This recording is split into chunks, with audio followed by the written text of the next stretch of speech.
That just shows you how quickly she was working towards this marriage, that she had already decided to plan her honeymoon before the engagement. It was supposed to be just another calm broadcast. But what Joyce Meyer revealed that day left the entire Daystar studio in stunned silence. Cameras kept rolling as Joni Lamb's confident smile faded into shock, her composure slipping with every word. No one expected this revelation. Not the audience, not her team, and certainly not Joni herself. What came next would send ripples through the faith community and change everything Daystar once stood for. It started like any other day at Daystar. The lights, the cameras, the quiet hum of a studio that had told stories of faith for decades. But within hours, that calm would be shattered by a revelation no one saw coming. Joyce Meyer, one of the most respected and trusted voices in Christian media, had spoken, and what she said would shake the foundation of Daystar itself. Her words didn't come through rumors or whispers. They came loud, clear, and public. Joyce didn't hide behind polite diplomacy. She said she was deeply concerned about where Daystar was heading under Joni Lamb's leadership, accusing the network of losing touch with the humility and purpose that once made it a beacon of faith. For years, Joyce and Joni had stood side by side, sharing stages and defending the same message of hope and redemption. Their friendship seemed unshakable, a symbol of unity in a world often divided by ego and ambition. That's why Joyce's decision to go public felt like betrayal to some and bravery to others. Her tone wasn't vengeful, but it carried weight, the kind that comes from years of quiet observation and disappointment. She spoke of a ministry that had become more about control than compassion, about image more than impact. When the news broke, the Christian community erupted. Social media threads turned into battlefields. Supporters of Joyce claimed she was finally exposing what many had felt but never dared to say. Joni's defenders accused Joyce of tearing down another woman of faith. Within days, YouTube clips of her statement were everywhere, racking up millions of views. Christian outlets ran headlines like, "Joyce Meyer calls out Daystar," and "Shockwaves in Faith Broadcasting." Inside Daystar, the mood turned heavy. Staff members walked the halls whispering, unsure if the rumors were true or exaggerated. Some avoided eye contact, others prayed quietly in their offices. For Joni, it was personal. She had built Daystar alongside her late husband, Marcus, brick by brick, vision by vision. Now that legacy was being questioned by someone she once called a sister in faith, but the truth was out, and it was impossible to put back in the box. The revelation wasn't just about leadership, it was about trust, power, and the direction of one of the most influential Christian networks in the world. Whether Joyce's words were right or wrong, they had struck a nerve, exposing cracks that could no longer be ignored. What began as one woman's warning had become a media earthquake, and Daystar would never be the same again. I wanted to take a few minutes today to speak from my heart to the Daystar family and friends. Recently, Daystar made the decision to terminate my son Jonathan Lamb's employment. That decision was not taken lightly. It followed a 15-month review of Jonathan's performance and his refusal to take any steps to satisfy a detailed performance improvement plan put in place.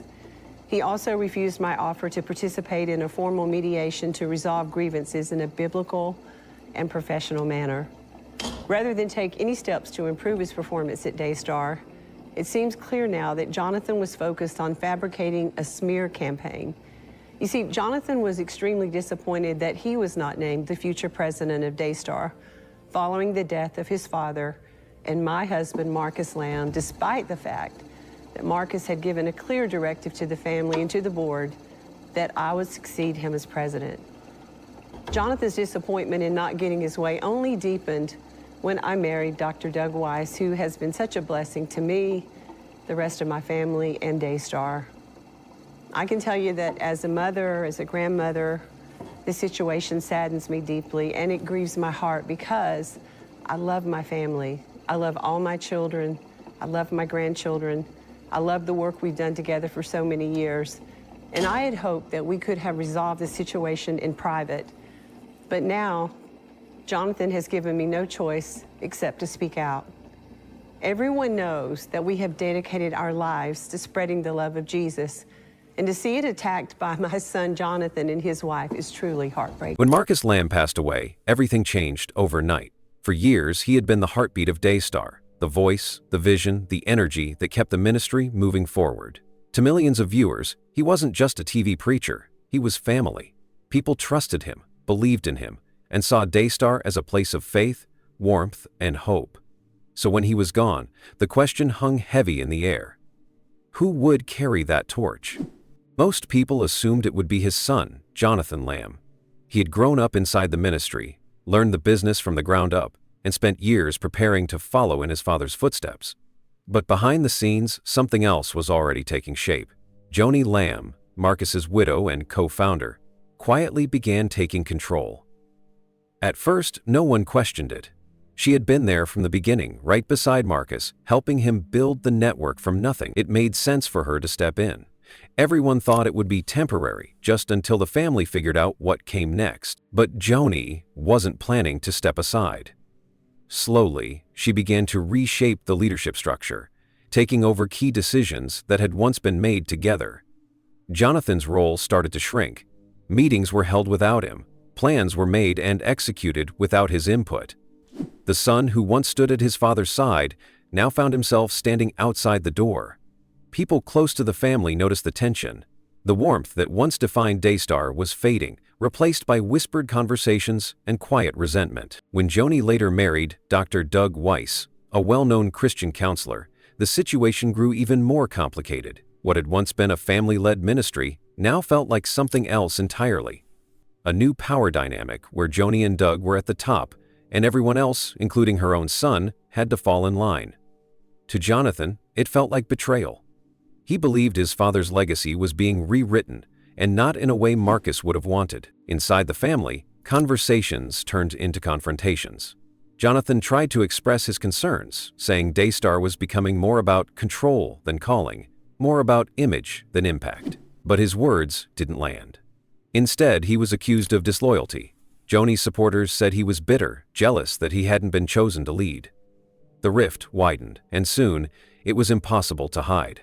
What started as quiet disagreements turned into public conflict. Jonathan began to speak out, questioning his mother's leadership and warning that Daystar was losing its heart. For Joni, it was painful but necessary.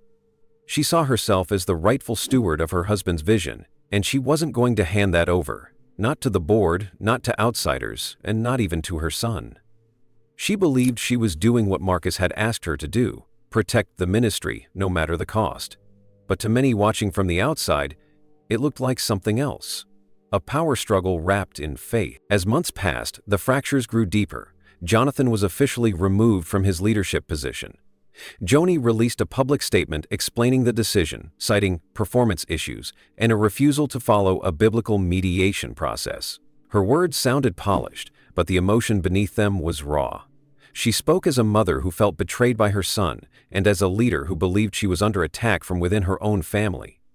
The Christian community didn't know what to think. On social media, people took sides. Some defended Joni, saying she was a strong woman, holding things together after unimaginable loss. Others sided with Jonathan, arguing that Marcus had always intended for his son to lead the ministry. Each new post, each leaked email added fuel to the fire. The network that once united millions of believers was now dividing them. Inside Daystar's Dallas headquarters, the tension was thick. Staff members who had worked there for decades found themselves caught in the middle. Some stayed loyal to Joni, afraid that speaking up might cost them their jobs. Others quietly reached out to Jonathan, offering prayers and support. The once collaborative atmosphere of faith and teamwork was replaced by caution and confusion. Meanwhile, viewers started noticing subtle changes. Daystar's programming began to shift. Shows that once highlighted diverse ministries and guest speakers were replaced by segments that aligned more closely with Joni's own message and vision. To many longtime fans, it felt like the network was turning inward, focusing more on maintaining its image than serving its mission. The tone had changed, and so had the spirit. Jonathan, now outside the organization, started speaking more openly. He said what many were thinking, that Daystar had lost its heart. In interviews and social media posts, he described a culture of control where loyalty mattered more than honesty and disagreement was treated as rebellion. His words were painful to hear, but they resonated. For some, it confirmed what they'd been sensing all along. Joni, in turn, defended herself. She released heartfelt videos, often emotional, saying she loved her family but had to protect the ministry from internal attacks. She spoke of betrayal, of heartbreak, of doing what God had called her to do even when it meant losing people she loved. Her words were sincere, but they couldn't erase the reality that Daystar's public image was now cracked wide open. The battle between mother and son wasn't just about family anymore. It had become a battle for the soul of the ministry itself. And while both sides claimed to be fighting for what was right, the cost was enormous. Relationships were destroyed, reputations damaged, and a network built on faith now stood in the middle of a storm it couldn't pray its way out of. By the end of it all, no one was left untouched. Jonathan's supporters called for transparency. Joni's loyalists called for unity. But the truth was clear. The Lamb family, once the face of Christian broadcasting, had fractured in a way that couldn't easily be healed. And as the cameras kept rolling and the lights stayed on, Daystar's viewers were left wondering what had really happened behind the scenes. Was this a story of a strong woman protecting her husband's legacy, or a family torn apart by power, pride, and pain? Whatever the answer, one thing was certain: the Daystar that Marcus and Joni had built together was gone, replaced by something far more fragile. Behind the glossy screens and bright studio lights, Daystar looked like it was thriving. The cameras still rolled, the music still played, and the hosts still smiled. But behind that picture-perfect image, something darker was happening. Whispers had replaced laughter, and the air that once buzzed with energy now felt thick with tension. For years, Daystar had been seen as a ministry built on unity and purpose, a family working together to spread the message of faith. But inside those familiar walls, that sense of purpose was slipping away. It started quietly. Longtime staff noticed the change first. Small things that didn't seem important at the time. Meetings became shorter and colder. People who had been part of the team for years suddenly disappeared without explanation. Conversations in the hallways stopped when someone from leadership walked by. No one said it out loud, but everyone felt it.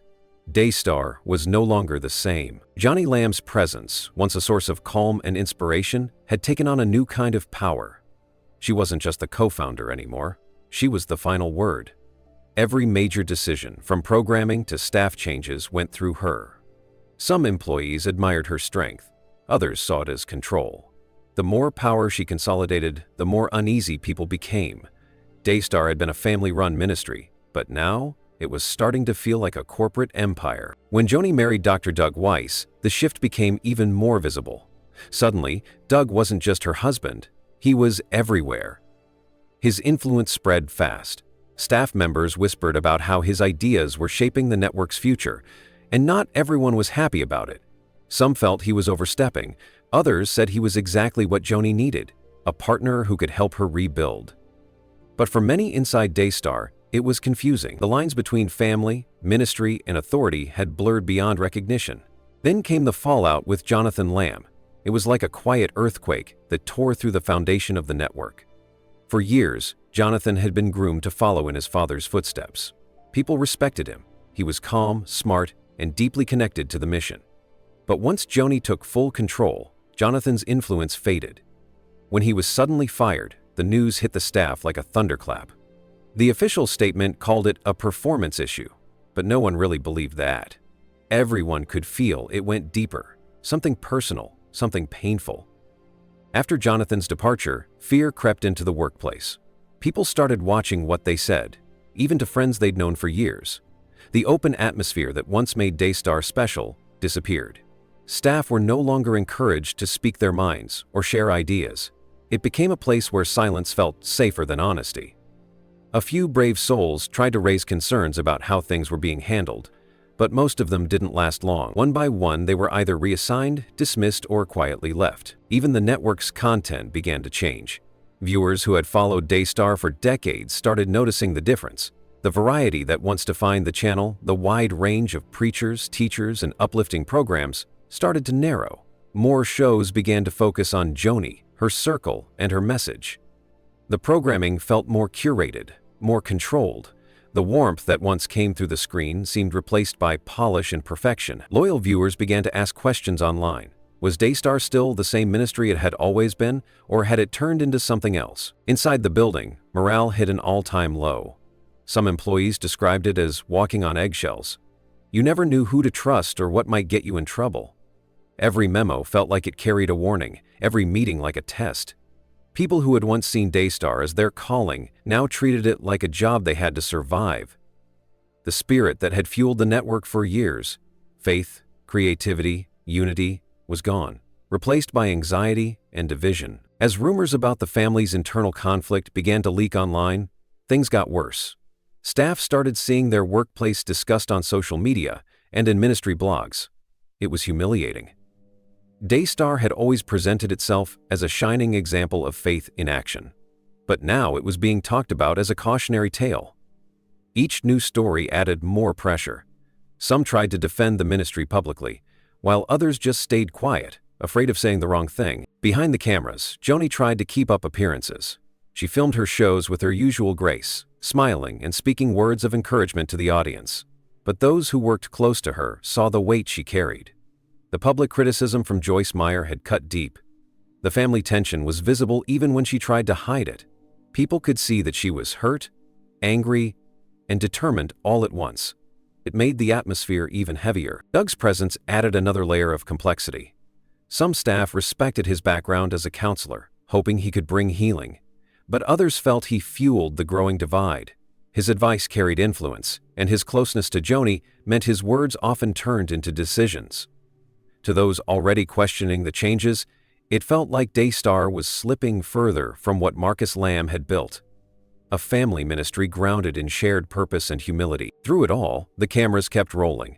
The lights stayed bright. The guests came and went, and the broadcasts continued. To the outside world, Daystar looked unshaken, but those behind the scenes knew the truth. The laughter in the hallways was gone. The trust was broken.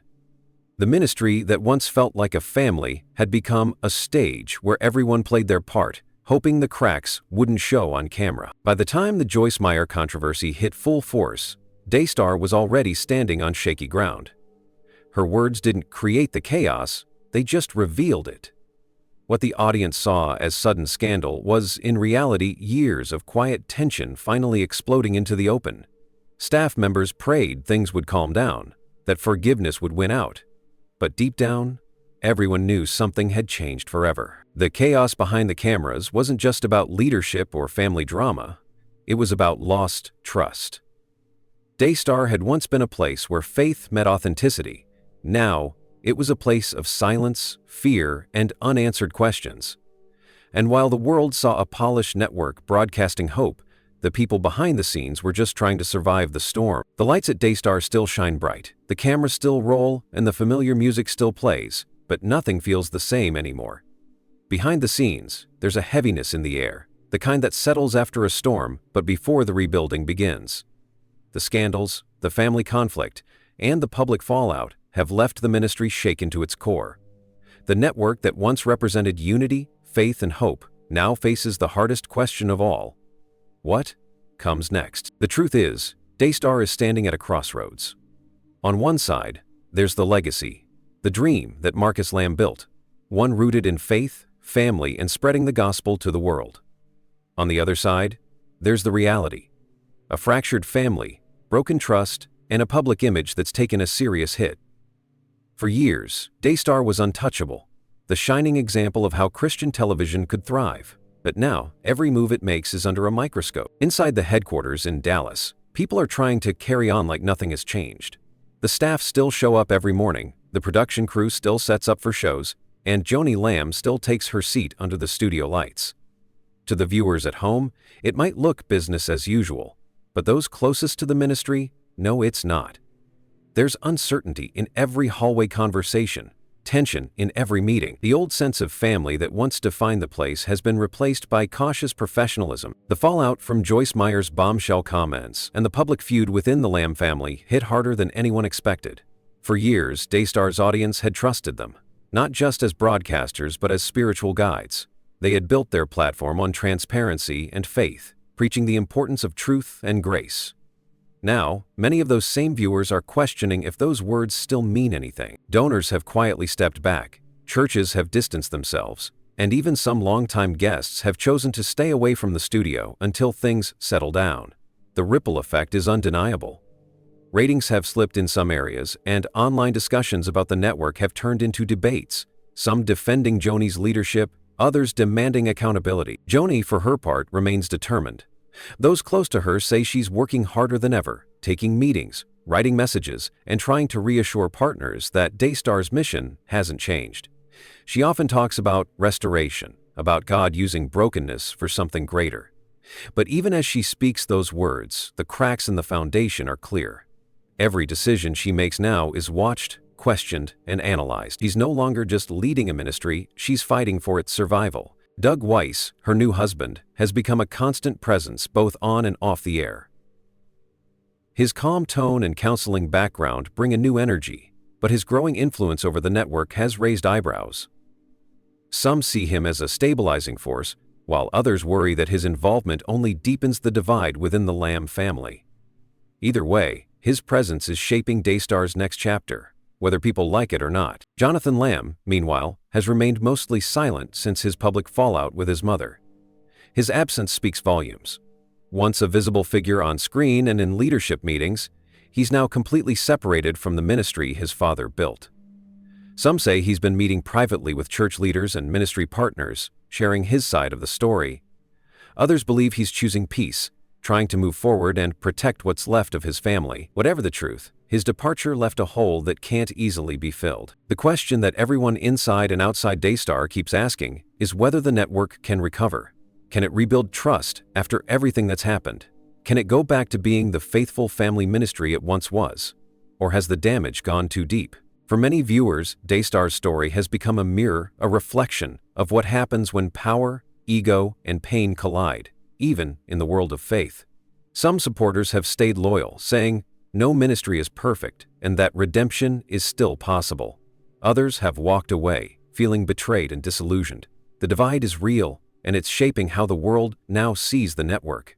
Financially, the ministry remains stable for now. The loyal base that Marcus built over decades is still there, though smaller and quieter. But reputation is harder to repair than finances. Trust once broken doesn't return overnight. Every new broadcast, every statement from Joni, every public appearance becomes part of that slow process of rebuilding. Inside the network, a few staff members say there's a small spark of hope that maybe, through the pain and the mess, Daystar can find its way back to what it used to be. They remember the early days when Marcus and Joni started with almost nothing but faith and vision. They talk about how Daystar once stood for something pure, a ministry that wasn't about money, fame, or power, but about helping people find God. Those memories are what keep them coming to work, even when it feels like everything is falling apart. But the truth is, there's no easy road forward. The Lamb family's wounds are deep, and their story has become public in ways that can't be undone. Healing will take time and humility. It will take more than press statements or polished interviews. It will take genuine repentance, forgiveness, and the courage to start over.